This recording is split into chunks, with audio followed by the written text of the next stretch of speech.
Hello friends, मी Vishakha. Global online मराठीमध्ये आपल्या सर्वांचं स्वागत आहे. आजच्या सेशनमध्ये महाराष्ट्र सेट परीक्षा 2024 साठी पेपर 2 इकॉनॉमिक्सचं प्रिपरेशन करायचं आहे, ज्यामध्ये मॅक्रो इकॉनॉमिक्स आपण युनिट स्टार्ट केला होता या वीकमध्ये. सो मॅक्रो इकॉनॉमिक्सवरती MCQ प्रॅक्टिस आपण करणार आहोत. MCQ प्रॅक्टिसचा हा दुसरा पार्ट आहे किंवा दुसरा लेक्चर आहे. ऑलरेडी एक लेक्चर झालेला आहे, त्यानंतर एक theory lecture as a practice म्हणून आपण केलं आहे काल, आणि आज आपण MCQ प्रॅक्टिस परत एकदा करणार आहोत. सेशन स्टार्ट करण्यापूर्वी इम्पॉर्टंट सूचना किंवा संधी आहे त्या स्टुडंट्स यावर्षीची एक्झाम टार्गेट करतायत त्यांच्यासाठी स्पेशल MS सेट एक्झाम 2024 साठी इकॉनॉमिक्ससाठी फुल कोर्स घेऊन आलो, ज्या कोर्समध्ये आम्ही तुम्हाला देणार आहोत संपूर्ण अभ्यासक्रम मॉक टेस्ट, संपूर्ण अभ्यासक्रम notes, video lectures plus live lectures, PYQs and paper 1 full course. या फुल कोर्समुळे तुम्हाला पेपर 2 आणि पेपर 1 असं दोन्हीही प्रिपरेशन करायला मिळणार आहे. हे स्टडी मटेरियल जे आहे ते तुम्हाला मॅक्झिमम स्कोअर करण्यासाठी खूप हेल्पफुल ठरणार आहे आणि नक्कीच त्यामुळे तुम्ही ही येणारी एक्झाम नक्कीच क्रॅक करू शकणार आहात. सो या पूर्ण क्रॅश कोर्सची फीस आहे 10,000 रुपीज. 20% डिस्काउंट त्याच्यावरती आम्ही प्रोव्हाइड करत आहोत. आफ्टर डिस्काउंट त्याची फीस होते 8,000 रुपीज. आणि इकडे दिलेल्या व्हॉट्सअप नंबरला मेसेज करून तुम्ही लगेचच कोर्सला जॉईन होऊ शकता किंवा प्ले स्टोअरवरून ग्लोबल ऑनलाईन नावाचं ॲप डाउनलोड करा. ॲपमध्ये स्टोअरमध्ये जाऊन MSc इकॉनॉमिक्स सर्च करा आणि लगेचच कोर्सला जॉईन होऊ शकता. ओके, सो फास्ट जॉईन आणि प्रिपरेशनला स्टार्ट करा, कारण येणारी एक्झाम ही फेब किंवा मार्चमध्ये असणार आहे. तोपर्यंत तुमची प्रॅक्टिस भरपूर झाली पाहिजे with mock test practice. Okay, सुरू करू आजच्या सेशनला. फर्स्ट क्वेश्चन आहे, marginal utility, that is MU, curve is always how marginal utility, मराठीमध्ये त्याला सीमांत उपयोगिता म्हणतात. हा वक्र नेहमी कसा असतो ते आपण बघितलेला आहे. मार्जिनल युटिलिटीचा कर्व कसा असतो, हा असा असतो. ओके, म्हणजे हा कसा आहे, रायझिंग आहे का, नाही, शेवटी तो कसा आहे, फॉलिंग. मग याचं करेक्ट आन्सर आपल्याला काय असणार आहेत, ऑप्शन्स आहेत rising, falling, parallel to x axis, parallel to y axis. सीमांत उपयोगिता म्हणजे काय हे माहिती आहे ना आपल्याला, तर तो हा वक्र असा असतो आणि इथे आपल्याला उतरता दिसतो आहे. समजलं, हा वक्र असा येणार आहे आपला मार्जिनल युटिलिटीचा. तर त्यामध्ये आपल्याला लगेच जर वक्र आपल्या समोर आला, डोळ्यासमोर आला, तर आपल्याला लगेच करेक्ट आन्सर मिळेल. याचं करेक्ट आन्सर काय असणार आहे, मग फॉलिंग. हा कर्व नेहमी फॉलिंग असतो, पडता असतो, उतरता असतो. ओके, तर सीमांत उपयोगिता म्हणजे काय हे आपण समजून घेऊया. सीमांत उपयोगिता अर्थशास्त्रात ग्राहकाला वस्तू किंवा सेवेचे अतिरिक्त युनिट, ओके, अतिरिक्त युनिट खरेदी केल्याने मिळणारे अतिरिक्त समाधान किंवा लाभ किंवा उपयुक्तता म्हणजे सीमांत उपयोगिता होय. इंग्लिशमध्ये marginal utility in economics, the additional satisfaction or benefit that a consumer derives from buying or an additional unit of a commodity or a service. म्हणजे काय, जर 5 वस्तूंना 500 रुपये लागत असतील, आता 5 वस्तूंना 500 रुपये लागत असतील, पण आणखी एक वस्तू घेतली तर ती फक्त 50 रुपयाला आपल्याला मिळेल किंवा 50 रुपये त्याच्यामध्ये ऍड होत असतील, तर ही सीमांत उपयोगिता आहे. शेवटचा जो आपल्याला मिळालेला वस्तू आहे किंवा युनिट आहे त्याला आपल्याला एक किंमत जी मिळालेली आहे किंवा त्याची उपयोगिता जी आहे ती सीमांत उपयोगिता आहे. 50 ही सीमांत उपयोगिता आहे, कारण शेवटच्या नागाला ती तेवढी लागलेली आहे. ओके, ही सीमांत उपयोगितेची व्याख्या किंवा सीमांत उपयोगिताचा मीनिंग आपण इथे असा सांगू शकतो. नेक्स्ट क्वेश्चन आहे सेकंड नंबरचा, utility may be define as. Micro economics मध्ये आपल्याला बिहेवियर ऑफ कन्झ्युमर बिहेवियर वरती क्वेश्चन जास्त येत असतात आणि त्यामध्ये मग utility, marginal utility, total utility या सगळ्यांवरचा अभ्यास करायचा असतो. त्यानंतर डिमांड, सप्लाय या सगळ्यांचा अभ्यास करता येतो. त्यामुळे या सेशनमध्ये किंवा या युनिटमध्ये आपल्याला जास्त क्वेश्चन्स हे युटिलिटी, डिमांड, सप्लाय यावरतीच दिसणार आहेत. ओके, तर नेक्स्ट क्वेश्चन आहे सेकंड नंबरचा, utility may be define as. उपयुक्तता म्हणून परिभाषित केली जाऊ शकते किंवा उपयुक्तता खालीलपैकी याला म्हटली जाते. कशाला म्हटली जाते, ऑप्शन्स बघूया. The power of commodity to satisfy wants, the usefulness of commodity, the level of satisfaction given by commodity, a desire for commodity. आता एखाद्या वस्तूची इच्छा असणे म्हणजे युटिलिटी आहे का, त्याची उपयोगिता आहे का, नाही, म्हणजे आपला ऑप्शन डी नसणार आहे. वस्तूने दिलेली समाधानाची पातळी, त्यानंतर एखाद्या वस्तूची उपयुक्तता, गरज पूर्ण करण्यासाठीची वस्तूची शक्ती, म्हणजे त्याची युटिलिटी आहे. मग आपलं करेक्ट ऑप्शन इथे काय असणार आहे? Option A. इथे का नसणार आहे? फक्त वस्तूची उपयोगिता आहे, उपयुक्तता आहे त्याची, पण त्याचं काही काम नसणार आहे, आपल्याला त्याची गरज नसणार आहे. तर तिच्या उपयुक्तताचा काय उपयोग होणार आहे का? नाही. म्हणून ऑप्शन बी नाही. आणि त्याची समाधानाची पातळी म्हणजे देखील त्याची उपयुक्तता नाही. एखादी वस्तू जास्त समाधान, एखाद्या व्यक्तीला जास्त समाधान देईल तर दुसऱ्या व्यक्तीला तीच वस्तू कमी समाधान देऊ शकते. मग ती त्याची उपयुक्तता ते सांगितली जाऊ शकत नाही. म्हणून आपलं करेक्ट ऑप्शन इथे आहे ए.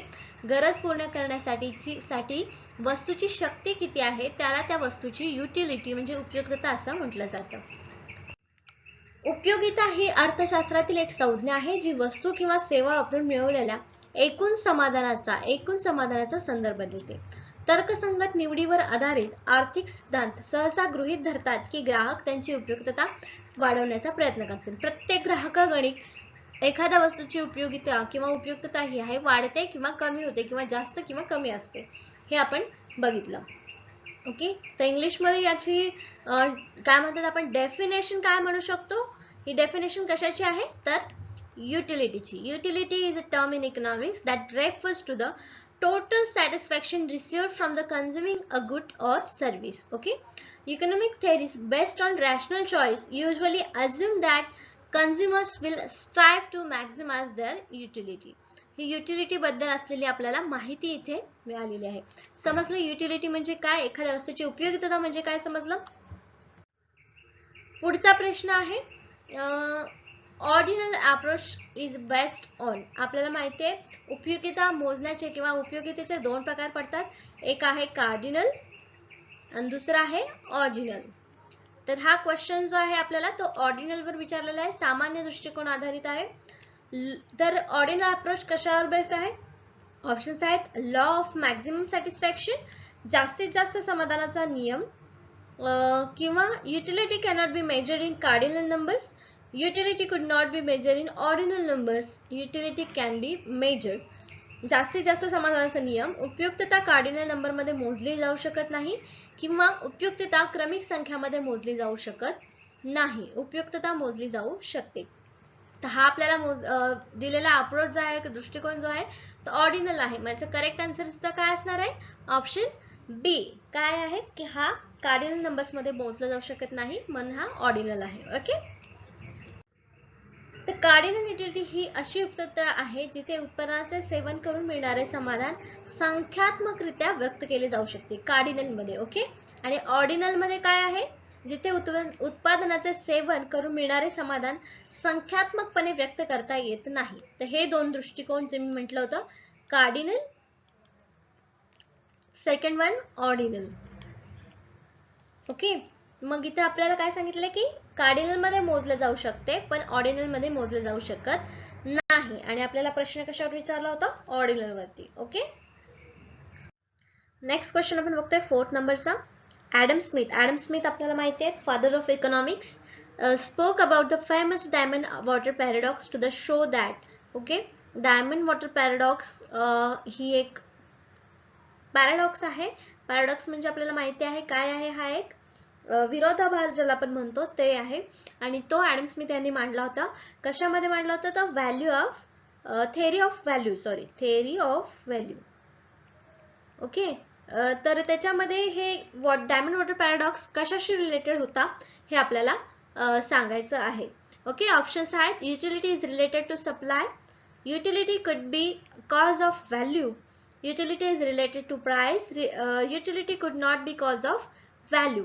तर ह्याचं करेक्ट आन्सर जे आहे ते आहे option C, utility is related to price. आता इथे काय सांगितलंय? Paradox of value describes that vast difference seen in the prices of certain essential goods and non-essential goods. Many goods and services that are essential to human life have much lower price in market economy than other goods and services that are not so essential. तर हे आपल्याला explain केलेलं आहे English मध्ये आणि मराठीमध्ये काय सांगितलेलं आहे त्याआधी मी तुम्हाला एक्सप्लेन करते की हा पॅराडॉक्स काय आहे. ओके, डायमंड आणि वॉटर, डायमंड हा डायमंड अँड वॉटर. ओके, तर ॲडम स्मिथ यांचं म्हणणं आहे की वॉटर आणि डायमंड याच्यामध्ये आपल्याला जगण्यासाठी आवश्यक हा वॉटर आहे आणि डायमंड आवश्यक तेवढा नाहीये, तर त्याच्यामध्ये तरी पण एक्सपेन्सिव्ह काय आहे, डायमंड आहे वॉटरपेक्षा कम्पेअर टू वॉटर. का तर याच्यावरती लेबर जे आहे, व्हॅल्यू, लेबरची व्हॅल्यू जी आहे ते याच्यावरती जास्त लागलेली आहे. मायनिंग पासून त्याचं क्रिएशन पर्यंत, बाजारात विकण्यापर्यंत याच्यावरती जास्त व्हॅल्यू लागलेली आहे लेबरची, म्हणून डायमंड हा महाग आहे. कम्पेअर मध्ये वॉटर जे आहे ते भरपूर प्रमाणात अवेलेबल आहे, त्यामुळे वॉटरवरती तेवढी जास्त प्राइस किंवा व्हॅल्यू त्याची तेवढी जास्त नाहीये, किंमत त्याची तेवढी जास्त नाहीये. तर हाच त्याचा पॅराडॉक्स आहे. वस्तू भरपूर प्रमाणात उपलब्ध आहे म्हणून त्याची किंमत कशी आहे, कमी आहे, आणि वस्तू जास्त कमी प्रमाणात आहे म्हणून त्याची व्हॅल्यू कशी आहे, जास्त आहे, किंमत जास्त आहे. तर यावरतीच आपल्याला प्रश्न विचारला होता की याच्यामध्ये खालीलपैकी कशावरती हा रिलेटेड आहे, कशाशी रिलेटेड आहे. तर युटिलिटी प्राइसशी रिलेटेड आहे याची डायमंड वॉटर पॅराडॉक्स मध्ये. ओके, नेक्स्ट क्वेश्चन बघतो आपण 5th नंबरचा. A typical demand curve cannot be. ठराविक मागणी वक्र असू शकत नाही. कसा असू शकत नाही, आता हा आपला मागणी वक्र आपल्या समोर यायला पाहिजे, कसा आहे. ओके, तर ह्यापैकी कुठलीही स्टेटमेंट याच्याशी रिलेट होत नाही, आपल्याला बघायचं आहे. ओके, ऑप्शन्स आहेत straight line parallel to y axis. Cannot be म्हटलेलं आहे, हे आपल्याला प्रश्न नीट वाचायचा आहे. ओके, नाही म्हणजे वाय ॲक्सिसला पॅरल आहे का डिमांड कर्व, नाही, म्हणजे आपलं हे ऑप्शन असू शकतं. Straight line parallel to x axis, इथे एक्स ॲक्सिसला पण स्ट्रेट लाईन नाही, म्हणजे हे पण आपलं आन्सर असू शकतं. सी आहे rising upward to the right. Okay, मग जर रायझिंग अपवर्ड राईट असता तर तो असा कर्व असता, बरोबर आहे, असा असता. मग तसा आहे का मागणी वक्र किंवा डिमांड कर्व, नाही, म्हणजे हे सुद्धा आपलं आन्सर असू शकतं, कारण इथे आपल्याला कॅनॉट बी म्हटलेलं आहे. मग आपलं ऑप्शन किंवा आपलं करेक्ट आन्सर इथे काय असणार आहे, option D. All of the above options are correct for this question. Okay, cannot be म्हटलंय म्हणून. इथे आपल्याला डिमांड कर्व दिसतोय, प्राइस आहे वाय ऍक्सिस वर, एक्स ऍक्सिस वर क्वांटिटी आहे, क्वांटिटी ए, quantity B, price A, price B, आणि हा डिमांड कर्व आहे. डिमांड कर्व म्हटल्या आपल्या डोळ्यासमोर हा कर्व नेहमी आला पाहिजे, म्हणजे त्याच्यावरती कसाही क्वेश्चन विचारला तरी त्याचं करेक्ट आन्सर आपण देऊ शकतो. नेक्स्ट क्वेश्चन आपण बघतोय 6 नंबरचा. A fall in the price of commodity leads to. वस्तूच्या किमतीत घसरण होते म्हणजे नेमकं काय होतं हे आपल्याला सांगायचं आहे. ऑप्शन आहे a fall in demand, a shift in demand, a rise in consumer real income, a fall in consumer real income. मराठीमध्ये मागणीमध्ये घट होते की मागणीत बदल होतो, ग्राहकांच्या वास्तविक उत्पन्नात वाढ होते की ग्राहकांच्या वास्तविक उत्पन्नात घट होते. तर वस्तूची प्राइस कमी झाली की काय होतं, त्या वस्तूची जी ओरिजिनल किंमत होती त्यातले काही पैसे ते उरतात का, त्याची किंमत बदलल्यामुळे. म्हणजे इथे काय होणार आहे की जो कंझ्युमर आहे त्याच्या रिअल इन्कम मध्ये वाढ होणार आहे, किंवा त्याची जी रिअल इन्कम आहे ते जास्त दिसणार आहे आपल्याला. कशामुळे, कारण प्राइस, वस्तूची किंमत जी आहे ती कमी झाल्यामुळे. मग आपल्या इथे करेक्ट आन्सर काय येणार आहे, ऑप्शन सी, ग्राहकांच्या वास्तविक उत्पन्नात वाढ झालेली आपल्याला दिसून येणार आहे. वास्तविक उत्पन्न हे एक आर्थिक उपाय आहे जे महागाईचा लेखाजोखा घेतल्यानंतर खुल्या बाजारात व्यक्तीच्या वास्तविक क्रयशक्तीचा अंदाज देते. हे एखाद्या व्यक्तीच्या उत्पन्नातून प्रति डॉलर आर्थिक चलनवाढीचा दर वजा करते, ज्यामुळे सामान्यतः मूल्य कमी होते आणि खर्च करण्याची शक्ती कमी होते. ओके, म्हणून इथे काय वाढतं, आपलं वास्तविक उत्पन्न जे आहे ते वाढतं. Real income is an economic measure that provides estimation of individuals' actual purchasing power in the open market after accounting for inflation. थोडक्यात काय सांगितलेलं आहे, जी आता समजा एक वस्तू आहे ज्याची किंमत 10 रुपये आहे, पुढे जाऊन त्याची जर किंमत प्राइस कमी झाली, फॉल झाली आणि समजा 8 रुपीज झाली, तर इथे 2 रुपये जे आहे ते कंझ्युमरच्या इन्कम मध्ये वाढ असणार आहे, कारण वस्तू तर आली पण त्याच्यासोबतच इथे पैसे सुद्धा आपले वाचलेले आहेत आणि ते पैसे 2 रुपये इन्कम मध्ये वाढ झालेले आहेत. तर हे असं वास्तविक उत्पन्न होतं आणि आपल्या क्वेश्चनचा आन्सर आपल्याला इथे मिळतं की प्राइस फॉल झाल्यामुळे नेमकं काय होतं, तर इन्कम, कंझ्युमरच्या इन्कम मध्ये वाढ होते. नेक्स्ट क्वेश्चन आहे 7 नंबरचा. Total utility of commodity measured by which price of the commodity. आता इथे टोटल युटिलिटी, मार्जिनल युटिलिटी हे दोन प्रकार आहेत आपल्याला माहिती आहे. जेव्हा टोटल म्हणजे 1 2 3 हे काय आहेत, आपल्या वस्तू आहेत, एकच वस्तू आहेत पण त्याचे नग आहेत आणि त्याच्यामध्ये या सगळ्यांची टोटल युटिलिटी म्हणजे या सगळ्यांची बेरीज जेव्हा करतो तेव्हा तिथे ती टोटल युटिलिटी असते. ओके, आणि प्रत्येक नगापासून मिळणारी वेगळी युटिलिटी, समजा पहिल्या नगापासून 10 मिळाली, दुसऱ्यापासून 8, तिसऱ्यापासून 7, अशी हे जी उपयोगिता आहे प्रत्येक नगाला वेगळी होणारी, तर ती आहे मार्जिनल युटिलिटी. कसली? मार्जिनल म्हणजे सीमांत उपयोगिता. ओके, तर इथे प्रश्न आपल्याला विचारलाय की measure by which price of the commodity, कुठल्या कमोडिटीच्या किमतीवरती टोटल युटिलिटी मोजली जाते. वस्तूची एकूण उपयुक्तता त्या वस्तूच्या कोणत्या किमतीवर मोजली जाते. ऑप्शन्स आहेत value in use, value in exchange, both A and B, none of the above. तर याच्यामध्ये करेक्ट आन्सर काय आहे आपलं? ऑप्शन ए, वापरात असलेले मूल्य. ती वस्तूची वापरात असतानाची व्हॅल्यू काय आहे त्या प्राइस वर टोटल युटिलिटी मोजली जाते. म्हणजे आपलं करेक्ट आन्सर इथे आलेलं आहे ऑप्शन ए. नेक्स्ट क्वेश्चन आहे 8 नंबरचा. Gift and goods are those goods. आता गिफ्ट अँड गुड्स हे कसे गुड्स आहेत किंवा कशा वस्तू आहेत. गिफ्ट अँड वस्तू म्हणजे कुठल्या वस्तू आहेत. ऑप्शन्स आहेत which are in very short supply, ज्यांचा पुरवठा अत्यंत कमी आहे. For which demand increases as price increase, ज्यासाठी किंमत वाढवली की मागणी वाढते, ते गिफ्ट अँड गुड्स आहेत. की which have a high income elasticity of demand, ज्यात मागणीची उच्च उत्पन्न लवचिकता आहे, ते गिफ्ट अँड गुड्स आहेत का. आणि ऑप्शन डी आहे नन ऑफ द अबोव. त्याचं करेक्ट आन्सर जे आहे ते आहे B, which for demand increase as price increase. म्हणजे जरी वस्तूची एक वस्तू आहे, जीवनावश्यक वस्तू आहे. आता सॉल्ट आपण म्हणू शकतो, सॉल्ट म्हणू शकतो, किंवा इथे गिफ्ट अँड गुड जे आहेत ते कसे आहेत, ज्याची प्राइस वाढली तरी डिमांड तिथे वाढणारच आहे. म्हणजे त्या वस्तूची प्राइस वाढली आहे म्हणून त्याची व्हॅल्यू वाढली आणि म्हणून ती त्याची डिमांड देखील वाढलेली आहे. ते गुड्स कसे आहेत? गिफ्ट अँड गुड्स आहेत. ओके, आता इथे आपल्याला बघायला मिळतं गिफ्ट अँड गुड हे कमी उत्पन्न असलेले आहेत, लक्झरी नसलेले उत्पादन आहे, जे मानक आर्थिक आणि ग्राहक मागणी सिद्धांताला नकार देतं. गिफ्ट अँड मालाची मागणी जेव्हा वाढते तेव्हा वाढते आणि किंमत कमी होते तेव्हा घटते. कसं आहे, जेव्हा साल्ट, आता हे साल्ट म्हणजे मीठ जे आहे जीवनावश्यक वस्तू आहे, त्याची किंमत कितीही वाढली, 10 रुपयाला 1 kg मीठ मिळत असेल आणि पुढे जाऊन ते 50 रुपये जरी झालं, तर मीठ हे जीवनावश्यक वस्तू आहे आणि त्याची किंमत वाढली तरी लोक त्याला खरेदी करणार आहेत. मग हे साल्ट जे आहे ते कशी वस्तू आहे, तर ते गिफ्ट अँड गुड आहे. Okay, gift and good is a low income non-luxury product that defines standard economic and consumer demand theory. Demand for gift and goods rise when the price rises and falls when the price falls. Okay. Next question आहे 9th नंबरचा. Elasticity of demand is equal to the unity while marginal revenue is. आता काय विचारलेलं आहे इथं आपल्याला, मागणीची लवचिकता एकटासारखी असते किंवा इक्वल असते तर किरकोळ महसूल कसा असतो. ओके, तर ऑप्शन्स आहेत पॉझिटिव्ह असतो, 0 असतो, इंटरमिडिएट असतो, निगेटिव्ह असतो. त्याचं करेक्ट आन्सर जे आहे ते आहे ऑप्शन बी, 0 इथे करेक्ट आन्सर आहे. आता कसं ते आपण एक एक करून बघूया. डिमांड आणि इलास्टिसिटी ऑफ डिमांड कशावर ठरते, प्राइस आणि डिमांड वरती. ओके,